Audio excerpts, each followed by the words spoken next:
mga ka-trending, welcome back to ZK Trend. Donnie Pangilinan nagbigay ng mensahe tungkol dito, marami ang naka-appreciate. Matapos ibalita ang nangyari sa anak ni Kim Atienza na si Eman, kagad nagpahayag ng isang mensahe si Donnie Pangilinan sa lahat.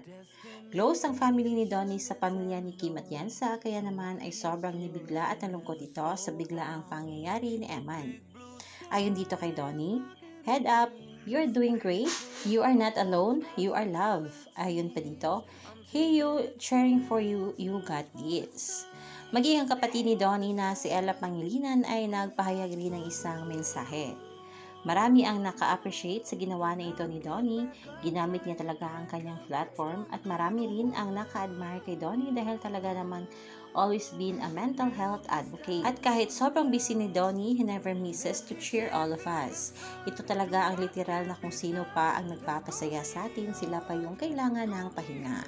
At mga kabablis, always be kind dahil hindi natin alam ang pinagdaanan ng isang tao. At ayon nga dito, silang komento ng mga bula sa X. One of the things I love and admire about Donnie is how he's always been a mental health advocate.